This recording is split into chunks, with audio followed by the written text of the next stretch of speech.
Brunei boleh laksana hudud, kenapa kita tak boleh?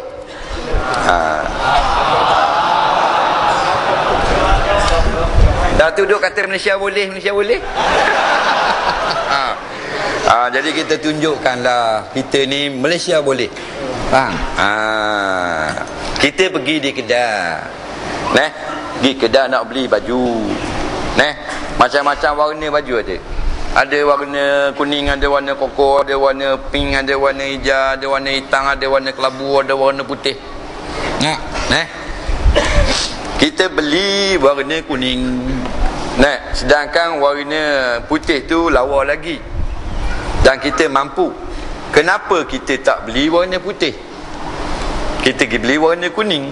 Sebab kita tak suka yang warna putih. Maka kita belilah yang warna kuning. Brunei dia suka baju warna putih, dia beli yang putih. Jadi bila kita tak suka kepada hudud tu sendiri, macam mana kita nak buat hudud?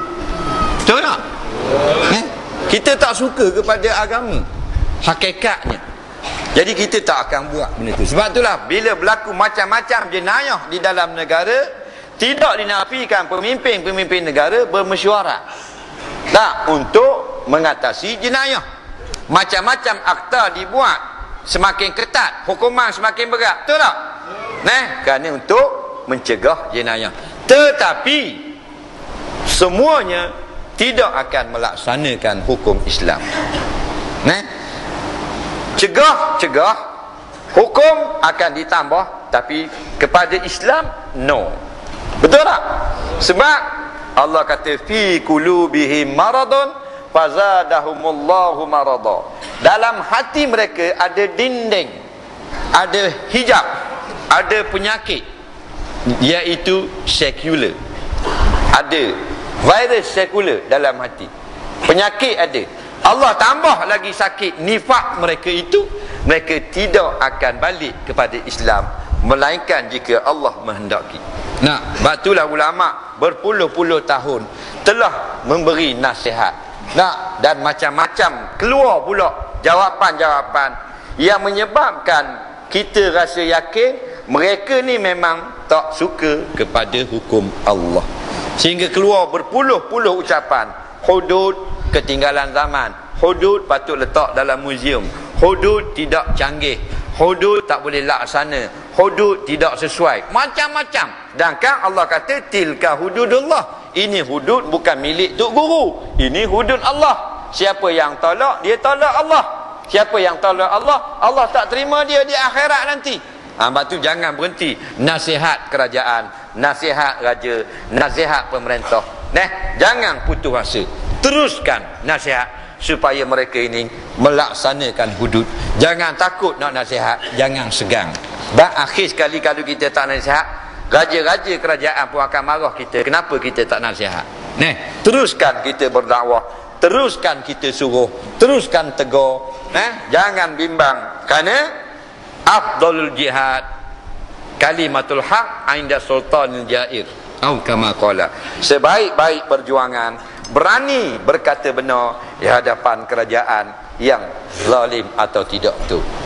Jadi alhamdulillah, Brunei sudah ada rasa takut kepada Allah dalam pemerintahannya. Maka kita harap-harap kerajaan yang ada sekarang nak juga ada rasa takut kepada Allah sebelum terlambat. Sebab Allah akan tanya bukan saja pemimpin Malaysia, Perdana Menteri Singapura yang bukan Islam. Allah akan tanya kenapa tidak laksanakan hukum potong tangan pencuri di dalam Singapura. Allah akan tanya Presiden Barack Obama, kenapa kamu tidak rotan penzina? Dia akan ditanya dan dia akan diseksa kerana tidak mengamalkan hudud di atas muka bumi. Kerana hudud bukan untuk negara Islam tapi untuk seluruh umat manusia. Soalan seterusnya,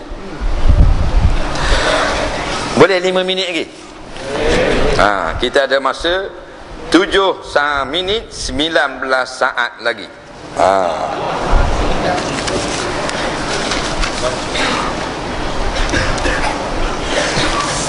Baik. Solat atas bot yang kiblat tidak tepat, perlukah kita qada sampai di darat? Baik. Kita semayang atas bot, kiblat kita betul tak? Tak tahu betul tak betul, tak boleh semayang. Tetapi kita kena anggarkan dulu. Rasa berat-berat belah ni lah, kita pun semayang. Lepas semayang tak betul pula, tak payah qada. Sebab semua anggaran berlaku. Yang kena qada, kita semayang di tempat yang ada arah kiblat, tapi kita cuai, kita semayang salah, kena qada. Berarti tengah malam masjid ni ya, orang tutup dah masjid pukul 12 malam, dia semayang kat luar tu, bang, semayang arah nu. Apa tak? Tiba-tiba orang tegur, terbalik, wajib kena ikut hak betul. Tapi di tempat yang tak ada arah kiblat, tak ada masjid, semua kena ijtihad, tersalah tak payah qada. Faham? Macam kita bot tu pusing, kita semayang tengah-tengah semayang, nak bot kita pun ni kiblat, bot kita pusing gini, kita wajib kena gerak. Betul balik. Faham? Tapi kalau banyak pusing, tak wajib gerak dah. Pusing ni pula, pusing ni pula. Dah jadi semayang. Faham? Jadi siapa? Soalan seterusnya, kalau yang kita kerja kapal, ambil masa pelayaran bulan-bulan, macam mana kita nak solat Jumaat? Jawabnya tak ada lah solat Jumaat. Apa susahnya? Faham? Yang wajib solat Jumaat ni di negeri yang ada masjid buat Jumaat. Kalau kita duduk atas darat pun, kalau tak ada tempat buat Jumaat, wajib tak solat Jumaat? Tak wajib. Jangan nak lebih-lebih pula dari ulama. Faham? Yang tak betulnya ada kita duduk di masjid, tak buat Jumaat. Lalu depan masjid, tak berhenti Jumaat. Tapi kalau lalu bukan depan masjid, ataupun kita musafir, tak ada Jumaat. Tak usah kata dalam laut. Tak wajib Jumaat. Orang yang duduk kerja di laut, dalam laut atau atas laut. Soalan seterusnya, pukul berapa masuk tepatnya waktu isyak? Isyak tu lah. Jawabnya tidak ada pukul. Tetapi selepas hilang warna merah di kaki langit sebelah jatuh. Dia tak ada pukul. Lepas tu kadang-kadang dia berubah. Kadang pukul 8, kadang 8 suku, kadang 8.30, kadang 8.45. Dia pusing balik. Lepas tu dia pakai takwim. Takwim kita tu ditulis oleh ahli falak setahun. Dia akan lari 3 minit, 2 minit. Dimaafkan pada syarak. Kadang-kadang lari 3 minit, kadang-kadang 2 minit. Takwim, sebab dia tak tulis hari-hari. Jadi maaf pada syarak. Kadang-kadang kita ada takwim jabat agama. Isyak 8.15. Takwim Maidin Mall Isyak 8.16. Takwim apa benda ni kerajaan negeri pula. Isyak 8.14. Semua sah belaka. Yang tak bolehnya jauh sangat. Ada satu lagi takwim Isyak 7.10. Tu balik awal. Faham tak?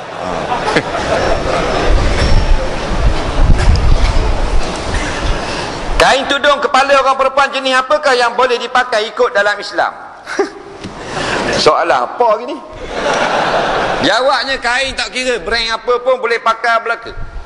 Dengan syarat dia menutup aurat, dengan syarat jangan menyerupai pakaian yang khas untuk upacara agama lain. Tak boleh. Yang sebenarnya tak wajib orang perempuan ni pakai tudung, wajib tutup aurat je. Faham? Jadi tak pakai tudung, dia tutup aurat. Dosa lagi? Dia tak pakai tudung tapi tutup aurat, dosa tak? Bukan wajib pakai tudung, wajib tutup aurat.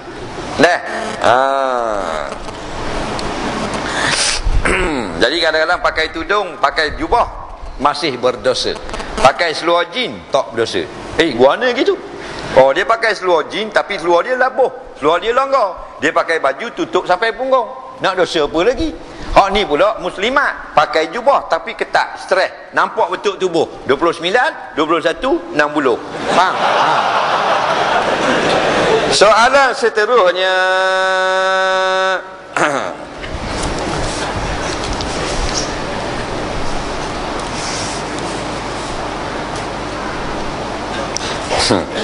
Ni lebih kurang. Kain lembut jenis lekra boleh buat tudung tak untuk orang perempuan? Boleh. Jangan sampai nampak warna kulit. Sebab bentuk kepala orang puang ni, dua anggota badan yang dimaaf dalam bab menutup aurat, kepala dan bau. Orang perempuan bila dia pakai tudung, dia dapat tudungnya bentuk muka, tekak, dagu tak nampak pasal dia pakai tudung. Tapi betul kepala bulat tu nampak tak? Nampak juga. Mungkin dia Mekah ke, pergi di Mesir ke, di Malaysia ke, Indonesia ke, kalau pakai tudung nampak tak betul kepala? Nampak juga. Ni apa panggil illa ma zahara minha, yang tak boleh lagi kita sembunyikan. Sebab tu tak wajib kita pakai peruyuk dalam, nampak pas segi gitu. Yang kedua, kepala baru. Dia pakai jubah daripada negara mana pun, nak, dia akan nampak kepala baru ni. Ni bentuk aurat ni. Dimaaf pada syarak. Tak wajib kena berbuluh dulu buat gitu. Tak wajib. Kerana menyusahkan. Faham? Soalan seterusnya.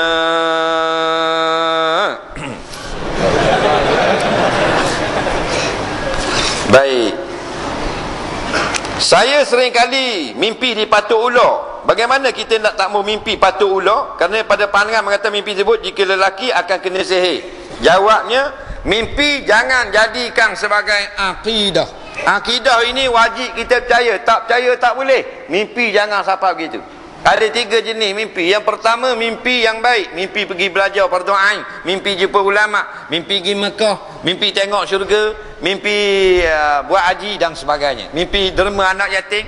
Ni mimpi-mimpi yang baik. Kadang-kadang membawa tafsiran yang baik. Dan kalau tak ada tafsiran pun, bermakna Allah nak bawa berita gembira kepada kita di dalam tidur.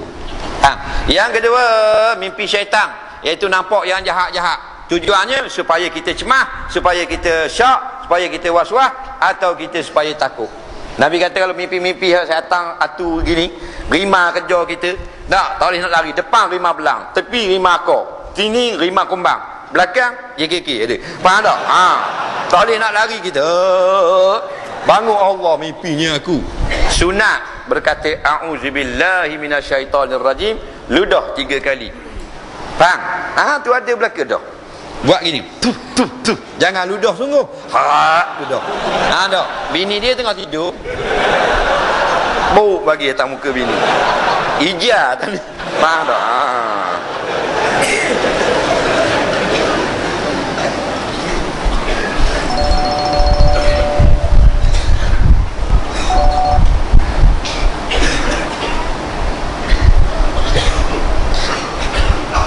Saya kerja jabatan kerajaan, saya bergaji RM1,100. Saya bayar ansuran kereta RM550. Lebihnya cukup nak buat belanja saya je. Adakah ia boleh dikira sebagai nafkah pada isteri sekiranya isteri yang gunakan kereta tersebut? Isteri saya juga bekerja. Baik. Dia kata setelah dibayar gaji, dia ada tinggal RM500 untuk dia belanja. Dan bolehkah dia tak beri nafkah yang lain pada isteri dia? Isteri dia sudah bekerja. Jawabnya, jikalau isterinya meredakan, maka tak apa. Faham? Sebab nafkah ni 3 perkara wajib kita bayar. Makan, minum, pakaian, tempat tinggal. 3 perkara. Kalau isteri kata tak payah bayar, barulah halal setiap bulan. Tapi kalau isteri kata kena bayar, wajib kena beri juga. Faham? 3 perkara. Tempat tinggal kita kena bayar, sewanya. Kalau beli rumah kita kena bayar bulanan.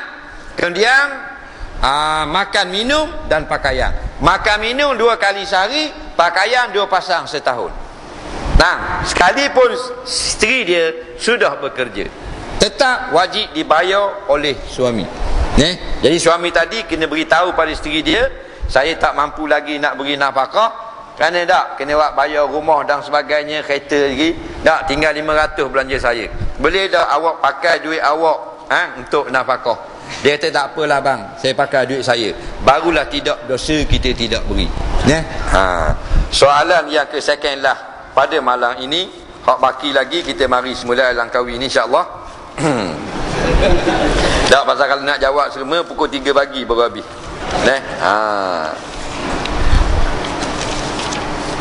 Sekarang budaya akad nikah dilakukan dalam masjid. Kebiasaannya majlis akan dilangsungkan lepas solat Zuhur atau solat Asar. Soalnya ramai pengirim pengantin dia tak ambil peluang untuk solat secara jemaah. Bagaimana kedudukan solat mereka? Apa pandangan Ustaz? Baik. Orang yang mari ke masjid, patu orang solat jemaah, dia tak solat jemaah. Jawabnya bagaimana? Hukum solat jemaah menyertai solat jemaah, hukumnya adalah tidak fardu ain. Jadi orang yang menyertai solat jemaah, dia akan mendapat kelebihan yang sangat banyak. Orang yang tidak menyertai solat jemaah, dia akan rugi. Solatnya sah, ada pahala, tetapi dia rugi besar. Kalau menega kak, untung sikit sangat, tak untung banyak. Jadi sepatutnya kalau kita sudah sapa di tempat berjemaah, sertailah jemaah. Dan kan yang tak sapa pun mari nak sertai jemaah. Jadi rugi sangat kadang-kadang kita. Kalau kita tak dang jemaah dengan orang ramai, jemaah lah 2 orang pun tak apa dah, kata ulama. Biar ada nama jemaah, tu yang terbaik. Dah. Pulau Pinang ni menjadi tempat persinggahan pelancong dan menggunakan masjid hanya untuk mandi dan tandas, meninggalkan macam-macam sampah sarak. Bagaimana yang sepatutnya? Ni hak kita sebut sama. Masjid jadi tempat berak kecil ni. Faham? Bila sakit perut, singgah masjid.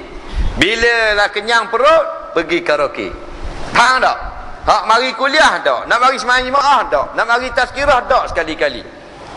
Ini golongan-golongan yang dia tak faham benda masjid ni sebenarnya. Dia ingat masjid ni tempat orang melacung apa. Orang golongan ni, orang ni golongan bodoh sombong. Bodoh sombong. Kalau bodoh saja okey lagi. Bodoh sombong pula tu. Faham? Mu lalu masjid, ada tazkirah, dengarlah. Sebab siapa yang belum habis belajar fardu ain, ada orang mari mengajar fardu ain, dia tak mari dengar, berdosa. Faham? Jangan main-main belajar ilmu ni. Orang yang beramal tanpa ilmu boleh jadi amalannya rosak.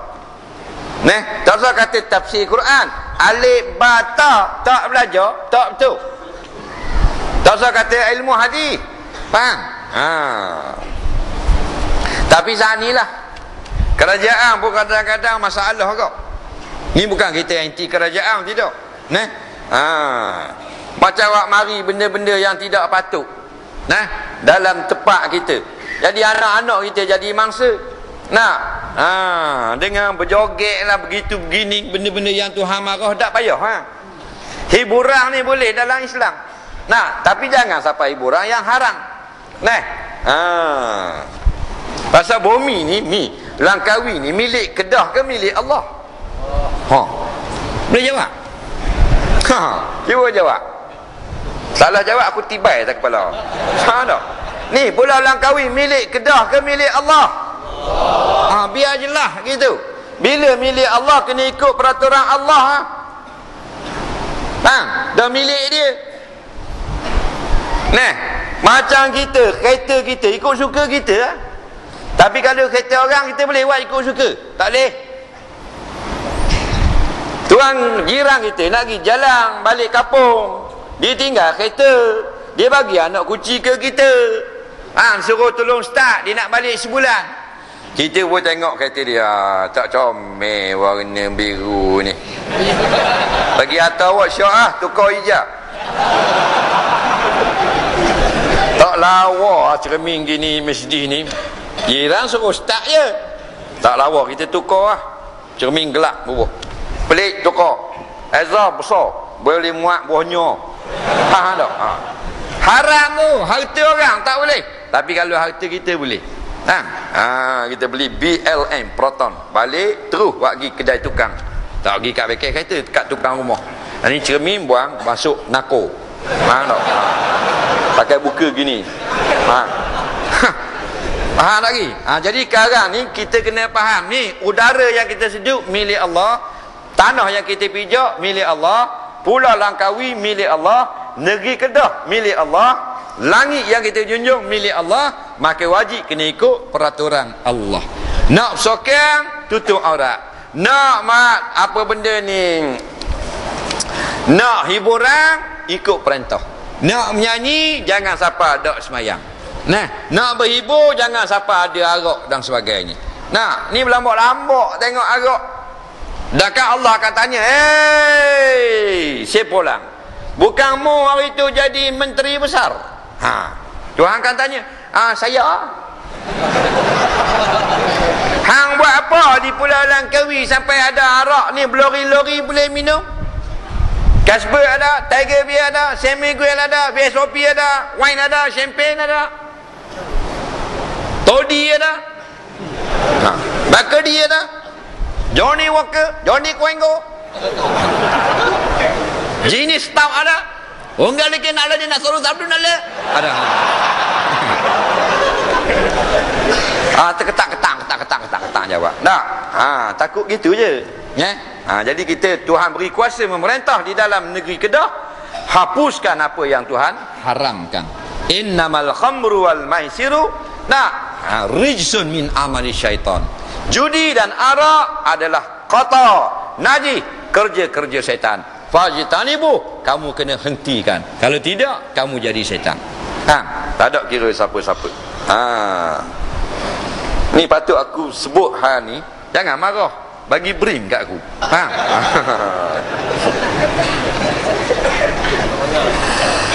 Jadi manusia pun sombong. Allah panggil, Tok Bila panggil, tak mari. Mari berak, mari kecing. Dia jadi tempat buang najis dia. Batu pamper anak pula lepas berata-rata. Pergi negeri orang putih dalam tandas boleh makan nasi. Pergi di masjid dalam tandas, Masya Allah. Padahal kita agama yang paling bersih, agama paling suci. Masjid pula tempat yang paling hebat, tapi jadi paling kotor. Pasal apa? Islam tak molek? Tak, penganut tak molek. Faham? Dan berak tu tak pang pula. Faham tak? Berat menandang tu. Macam lembu. Kalau lembu tak pang, okey, manusia kan ada tekan flash sampai kena tulis tolong flash selepas guna. Pada tak payah tulis tau. Ada satu tanda tu kita masuk tak boleh pijak. Tempat pijak tu dia berak. Yang siapa merecik di dinding ada najis. Najis tu naik di dinding penuh. Sampai tempat pegang tali tu ada najis. Macam mana ni? Ni macam mana berak handstand ni? Faham tak? Baik, soalan yang terakhir pada malam ini.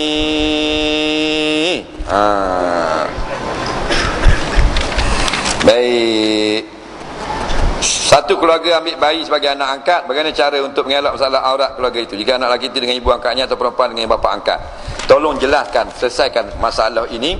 Bagaimana selesaikan masalah hutang yang tinggal oleh si mati, sedangkan saya sendiri tak berharta, dan saya pohon doa terbaik buat si mati. Orang mati tinggal hutang. Kemudian dia kata masalah anak angkat. Anak angkat ni gini. Kita nak jadi masalah anak angkat supaya senang masalah aurat.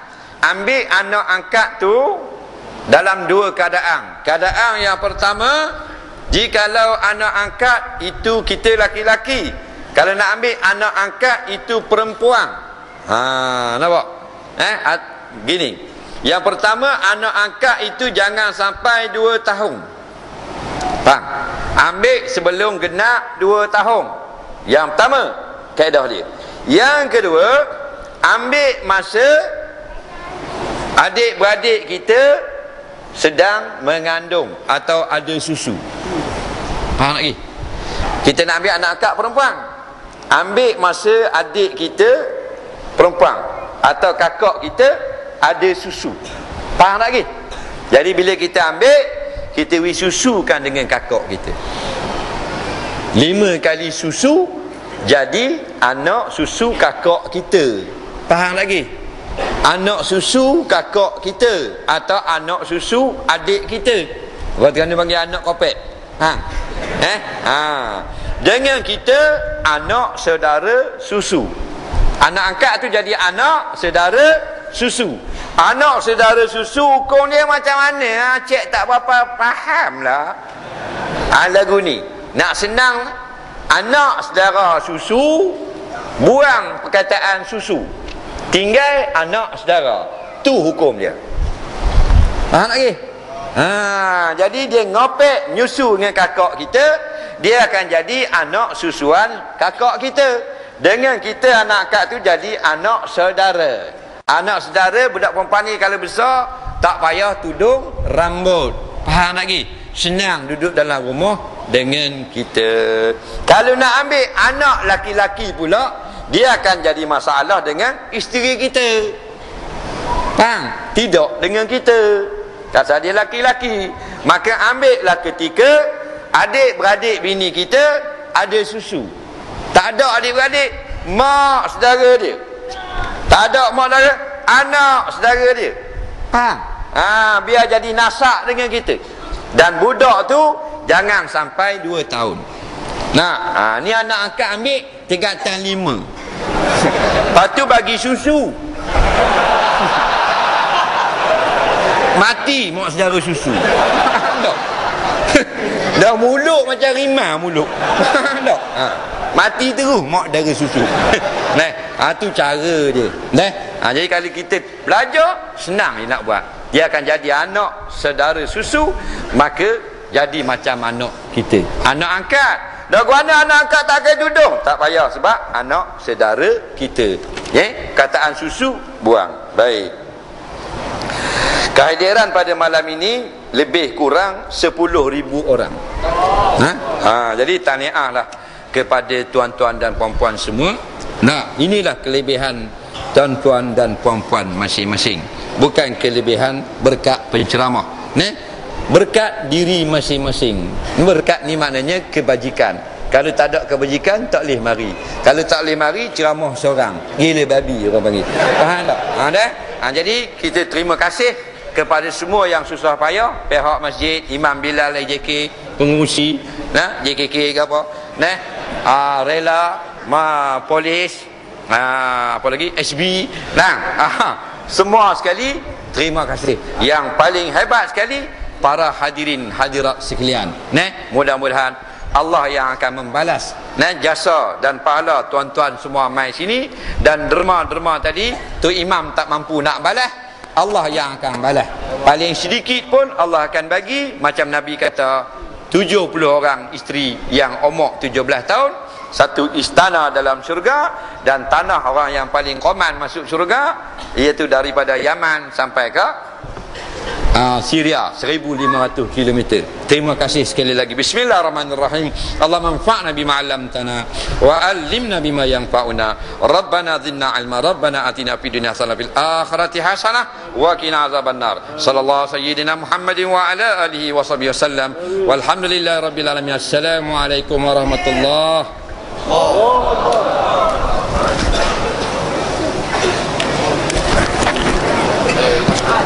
Kita salam lepas solat lah. Lepas solat.